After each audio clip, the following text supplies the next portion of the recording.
Les banquiers ne sont pas les investisseurs immobiliers. Je répète, les banquiers ne sont pas les investisseurs immobiliers. Pourquoi est-ce que je dis ça? Parce qu'effectivement, je me suis souvent posé la question de savoir, mais si l'investissement immobilier, ça fonctionne bien, moi j'investis, je n'ai pas de soucis, c'est une bonne dette, pourquoi est-ce que les banquiers ne prendraient pas beaucoup de crédit? Pourquoi est-ce que les banquiers n'auraient pas eux-mêmes les investisseurs immobiliers? Parce que voilà, eux ils sont la source, quoi. C'est eux qui valident comme ça les mouvements d'argent. Et pourquoi est-ce que eux, étant à la banque, bon, ils sont quand même plus rapprochés que nous qui sommes complètement à l'extérieur, quoi? Pourquoi ils ne profitent pas vraiment de cet effet de levier de la banque là pour faire plusieurs investissements? C'est ce que je vais voir avec toi dans cette vidéo après le générique.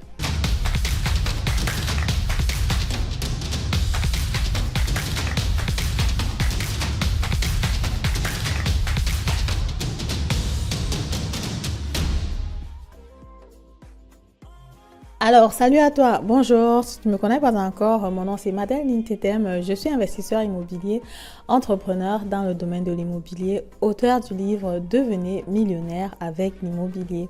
Si le domaine de l'immobilier t'intéresse, si le domaine de l'immobilier te passionne, c'est que tu es ici au bon endroit. Je t'invite tout simplement à t'abonner à la chaîne, activer la cloche de notification pour ne plus rater le contenu que je partage très souvent sur la chaîne. C'est un contenu que moi aussi j'aurais aimé avoir avant de me lancer sur ma première acquisition immobilière. Donc je dis toujours à toutes les personnes que j'accompagne qu'elles sont minimum plus armées que moi je ne l'étais quand j'ai fait ma première acquisition, quoi. Et c'est vraiment ça le but. Le but aussi, c'est que nous qui avons commencé avec les investissements immobiliers plus tôt, qu'on puisse comme ça accompagner des personnes qui veulent faire ce pas-là aujourd'hui. Ma mission, c'est que les personnes de la diaspora, au plus tard à 35 ans, soient propriétaires ici en Allemagne parce qu'effectivement, et oui, nous le pouvons. Si jamais tu es au Cameroun de passage et que tu as envie de passer un séjour agréable, tu peux le faire au Nidouillet, c'est à Ahala, ce sont les appartements meublés que j'ai terminé récemment. Tu peux me contacter, les informations vont s'afficher là. Tu me dis juste quand tu es disponible pour que j'essaye d'organiser avec toi.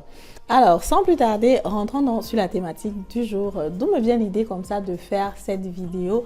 Les banquiers ne sont pas les investisseurs immobiliers. Parce qu'effectivement, récemment, j'ai fait une vidéo où je vous parlais comme ça de l'entourage. L'entourage pour ton investissement immobilier, quand tu décides de faire d'investir, c'est bien de t'entourer avec des personnes qui font aussi la même chose que toi. Et de préférence, même qui le font suivant la même stratégie que toi, quoi. Sinon, c'est qu'effectivement, tu auras des informations éventuellement différentes ou alors contraires. Et puis, tu peux te retrouver seul avec ton investissement et puis, c'est pas ce qu'on veut. C'est pour ça que je propose toujours un accompagnement qui va sur minimum 1 an parce que je sais que tu peux avoir besoin d'aide pour ta déclaration d'impôt, tu peux avoir besoin d'aide pour ton Nebenkosten Abrechnung. Donc du coup, c'est pour ça que je fais un accompagnement qui va quand même sur une longue période de temps parce que je me dis que ok, comme moi, toi aussi, tu pourrais avoir des questions.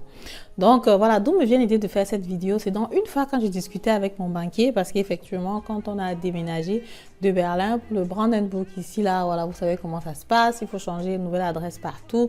Il faut avoir un nouveau contact à la banque, l'assurance et tout le reste. Voilà, donc comme ça, je m'en vais à la banque et puis je me dis, ok, il va falloir que je regarde donc avec le banquier parce que j'avais reçu une lettre voilà, pour me dire la bienvenue, pour me proposer aussi les crédits de consommation. Et vu qu'en ce moment-là, j'étais aussi sur une acquisition immobilière, je me suis dit que bon, je peux quand même aller là-bas et arriver sur place, je vais profiter pour lui poser la question de savoir est-ce que je peux avoir voilà, un crédit sur le bien immobilier que je voulais acheter, quoi. Et je pense aussi qu'en ce moment-là, il y avait soit des frais qu'on me coupait pour l'entretien de compte et que je ne comprenais pas vraiment pourquoi. Bref, je pense qu'il y avait quand même une autre question aussi pour laquelle je voulais aller là-bas. Donc du coup, j'arrive à la banque et puis je rencontre le banquier et puis je lui dis ok, j'ai reçu la lettre, j'ai pris rendez-vous et tout le reste, crédit de consommation, je ne suis pas intéressée. Par contre, je suis en train de vouloir faire une acquisition immobilière. Est-ce que vous pouvez me faire un crédit et quel serait le taux d'intérêt? C'est vrai que j'avais déjà eu des offres d'une autre banque. Donc je savais exactement où est-ce que je devais me situer et là je voulais qu'eux me fassent une offre concrètement, quoi. Et là il me regarde, il me dit mais Madame, est-ce que vous savez que vous avez déjà beaucoup de dettes? Je lui dis, oui, bien sûr, je sais que j'ai déjà les dettes, je sais que j'ai déjà des crédits par rapport à l'immobilier, quoi. Et bon, ça m'a quand même surpris parce que dans cette banque-là, je n'avais encore signé aucun financement pour le bien immobilier. Et puis, je me suis demandé, mais comment est-ce qu'il a fait, comment est-ce qu'il a su? Il me dit, oh, il a directement regardé en ligne sur ma Chofa et tout, et qu'il a vu dans le nombre de crédits que j'avais déjà jusqu'à présent, quoi. Bon. Et je lui demande non, par rapport au crédit. Et il me dit, bon, est-ce que tu veux encore prendre un crédit pour l'immobilier? Je lui dis, oui, mais pourquoi pas? Il me dit, mais pourquoi est-ce que tu veux encore prendre un crédit pour l'immobilier? Je lui dis, ben, parce que l'immobilier, c'est une bonne chose. Comme tu vois, je peux prendre un de locataire, je rembourse ça à la banque. Même s'il faut que j'ajoute un petit delta, c'est pas aussi énorme que ça. J'arrive quand même à avoir des retours fiscaux aussi en fin d'année. Donc, pour moi, l'investissement immobilier, c'est quelque chose qu'il faut que je fasse, quoi. Pourquoi pas? Et moi, je lui pose la question de savoir, bon, est-ce que toi, tu investis dans l'immobilier? Parce que j'étais un peu surprise qu'il me pose cette question-là, quoi. Il me dit oui, qu'il a sa maison dans laquelle il habite, dont il a acheté son bien immobilier résidentiel, et que là, pour lui, le focus serait de rembourser rapidement la dette.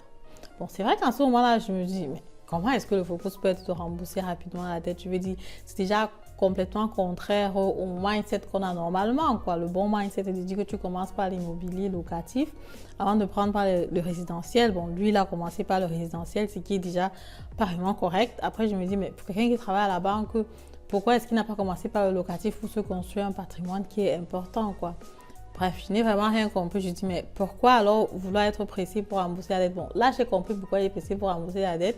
Bon, c'est vrai qu'il m'a aussi dit que oui, il aimerait que si jamais il n'est pas là, que son fils puisse hériter de la maison quand il y a plus beaucoup de dettes sur la maison, quoi. Mais bon, en achetant un locatif, ce que tu peux toujours faire, ce que tu peux revendre et mettre sur le résidentiel, ou alors hypothéquer et prendre le résidentiel. Bref, il y a beaucoup de possibilités, quoi. Et je dis, mais pourquoi alors n'avoir pas commencé par le locatif? Il me dit, bon, le plus important, c'est que tu rembourses ta dette. Qu'est-ce qui se passe si jamais il y a turbulence sur le marché? Oui, je sais que le marché immobilier est actuellement en poupe, mais s'il y a des difficultés, comment est-ce que tu fais? Est-ce que tu vas réussir à rembourser ta dette? Bon, déjà, j'ai trouvé un peu pessimiste de dire que s'il y a turbulence sur le marché, qu'est-ce que tu fais et tout. Bon, c'est vrai qu'on ne sait jamais, il y a des choses qui peuvent arriver. Mais à mon sens, à mon avis, l'immobilier, c'est quelque chose dont on aura toujours besoin. Les personnes vont toujours avoir besoin de vivre quelque part.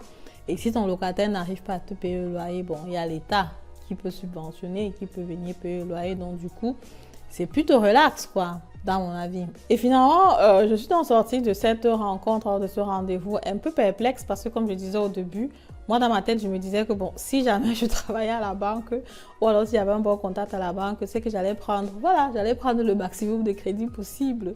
Pourquoi est-ce que je vais avoir l'argent à ma disposition et ne pas prendre quand je peux prendre, surtout si c'est pour un investissement immobilier qui peut me rentabiliser. C'est clair que voilà, si c'est pour aller faire des choses, bon, acheter une belle voiture, ce qui est aussi important, ce qu'on peut aussi faire quand on a déjà une certaine position. Mais après, si c'est juste pour aller dilapider ou bien si c'est juste pour aller faire la fête, ok, c'est pas forcément le bon mindset, mais si c'est pour le mindset de l'immobilier, pourquoi pas? Donc du coup, j'étais un peu surprise qu'il ne m'ait pas encouragée dans ce lancer-là. Après, je me suis dit, bon, peut-être il voit que je suis une femme et puis il pense que voilà, mes épaules sont trop fragiles pour le nombre de crédits qu'il a vu qui étaient enregistrés en mon nom. Il s'est dit peut-être que voilà, je vais pas m'en sortir. Après, je suis aussi étrangère, peut-être c'est aussi ça son problème. Il s'est dit de toute façon, bon, les enfants qui sont ici, ben, les enfants qui sont nés ici là, en général, ils ont aussi le soutien de leurs parents, quoi, de leurs grands-parents. Ils peuvent recevoir 10 000 euros par-ci, 20 000 euros par-là, bon, ce qui n'est pas le cas pour nous, quoi. Donc, sachant peut-être tout ça, ça l'a un peu inquiété et il s'est dit, bon, peut-être il faut qu'il me fasse comprendre ça d'une façon ou d'une autre. Ce qui ne m'a pas empêché de faire mes 2 investissements que j'avais envie de faire de toutes les façons parce qu'effectivement, il fallait que je finalise ça avant d'aller en congé de maternité parce que je savais que si je vais en congé de maternité, je ne pourrais plus investir. Donc du coup, pour moi, c'était vraiment important de pouvoir finaliser ces investissements-là, quoi. Ce que j'ai fini avec bravo. Mais après, quand je réfléchissais vraiment, je me suis rendu compte que même de par mes études, puisque comme vous savez, j'ai étudié économie, j'ai fait aussi une vidéo où je vous parlais vraiment de mon parcours en général, qui est-ce que je suis en dehors de l'immobilier.